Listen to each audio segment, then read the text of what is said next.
In today's video, I'm going to be debunking the top 5 myths about marrying abroad.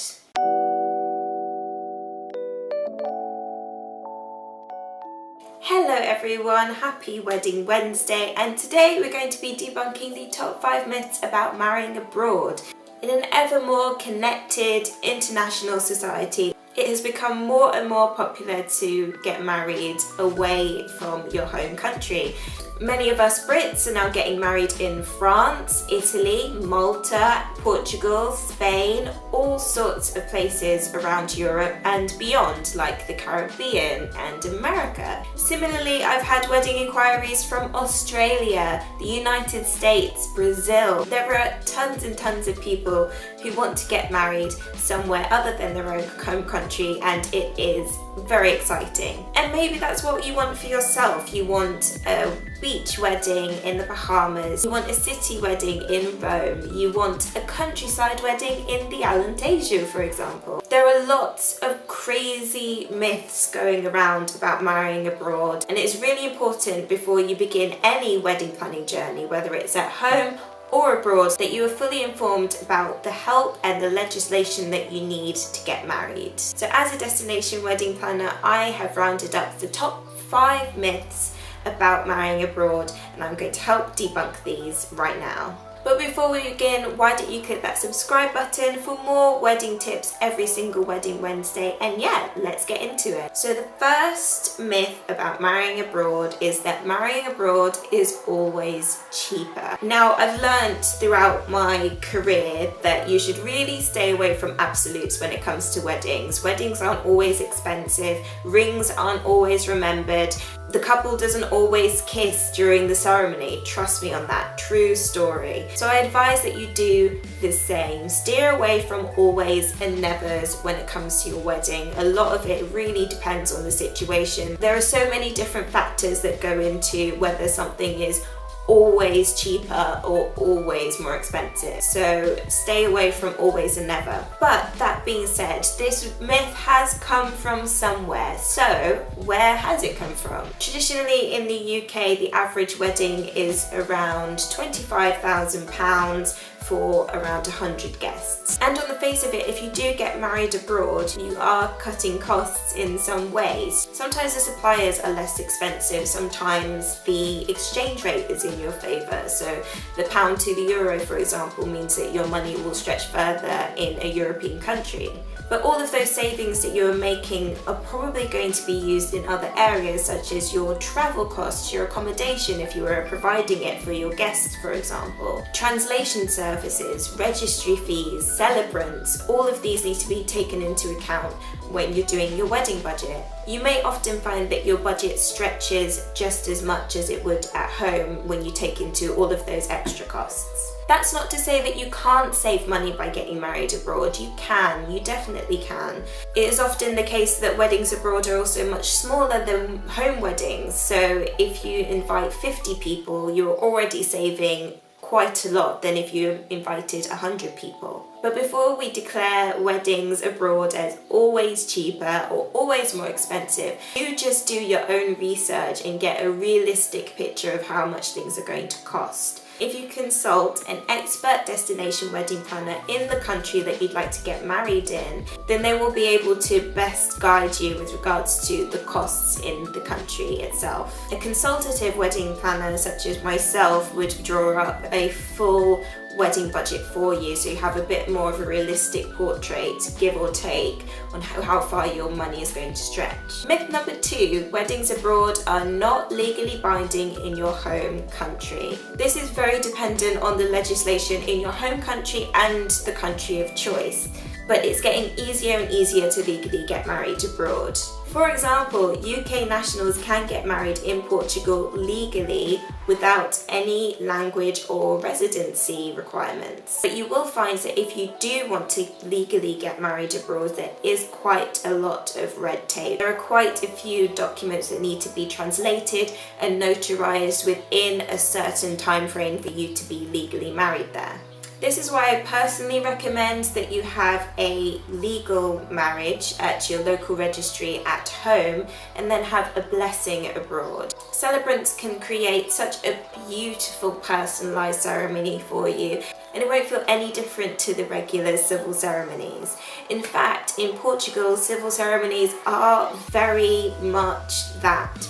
Just civil ceremonies. They aren't very romantic or particularly flowery or personalised in any way, to be honest. So I do recommend in Portugal, for example, that you have a celebrant wedding anyway. It's just a much lovelier celebrants-led service. So you can often legally get married abroad, but there is a lot to think about, and I would recommend possibly doing the legal bits at home and doing the blessing abroad, but let me know what you think of this. I've spoken to some couples who just really want the paper signed in the country of their choice, so Portugal or France or Malta or wherever. So do let me know what you think about this. I'm really interested to know your thoughts. Myth number 3, you have to have a set package to marry abroad.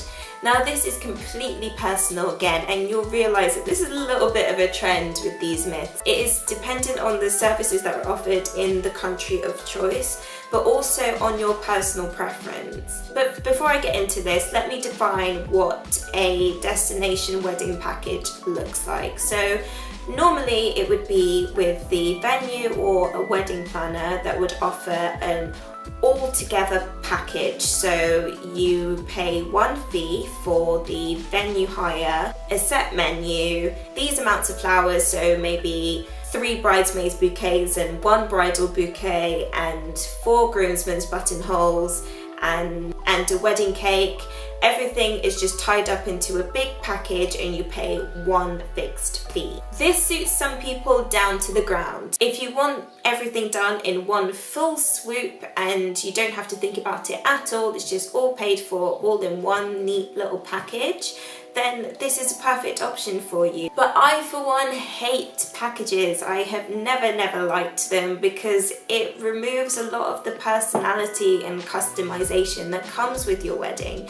My whole MO is that your wedding should be whatever you want it to be. You should show your true colours and it should be authentic to you.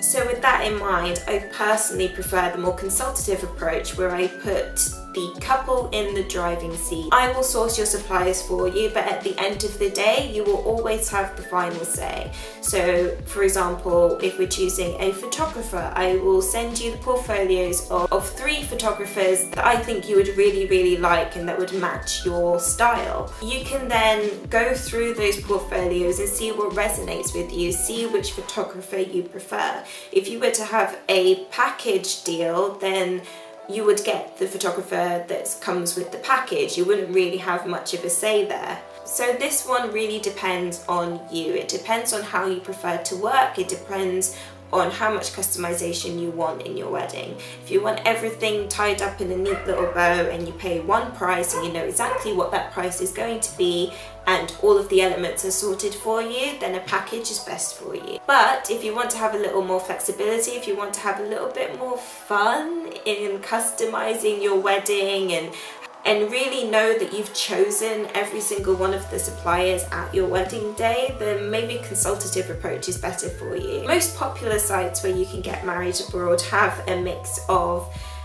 package planners and consultative planners, so really go for the one that best suits you. Myth number 4, you have to be a resident or a native to the country that you want to get married in. I touched on this a little bit earlier, but residency isn't always a requirement. It is in some countries. So for example, in France, you do have to have a residency period, and I do explain this a little bit more in the blog post down below, but I would do your own research on this. There are some countries where you do have a residency requirement, but in Portugal, as I said before, there is no residency requirement. Don't be disheartened if there is a residency requirement here. You can do an extended holiday, for example, and rent out a place in the country that you're looking to get married in the run-up to your wedding. wedding and just spend that extra month or so just sunning yourself in the French sun, like have a little bit of an extended holiday if it's available to you. There are sometimes some ways around the residency period as well, but you really have to check this in the area of the wedding venue that you'd like to get married at. But for the most up-to-date information, please do consult an expert destination wedding planner. They will be able to guide you best on this. And finally, myth number 5, you have to have a local wedding planner with an asterisk. And I put an asterisk here because I'm going to be completely honest with you, this is a myth. You don't need a wedding planner. Even though destination wedding planners will sell it to you as that you absolutely need them to do everything that you want to do, it is not the case. You can do a lot of things on your own. A lot of wedding suppliers all over the world are all over the internet, so you can often source suppliers with Google, like a lot of people do.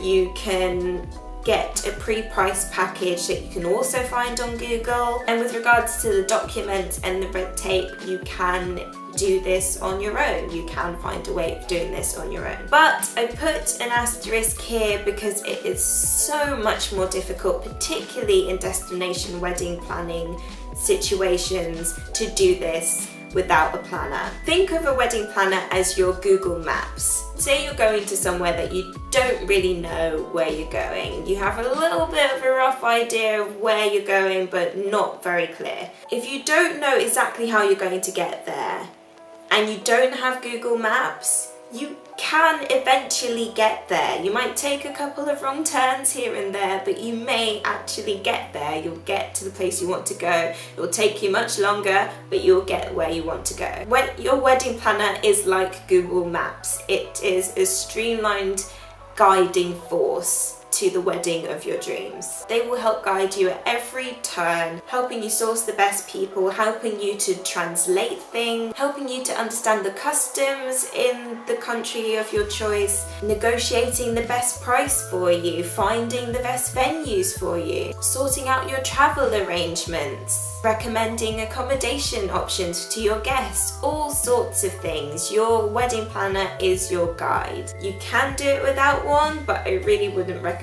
it. Those are my answers to the top 5 myths about marrying abroad.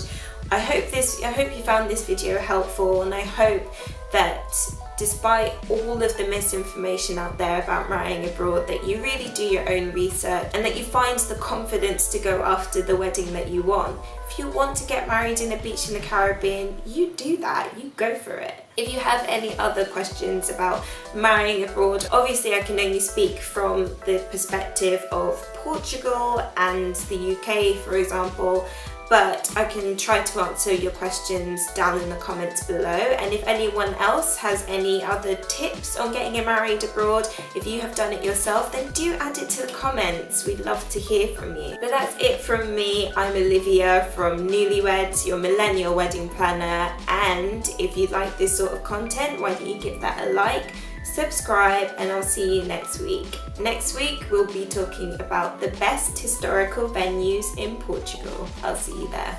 Bye.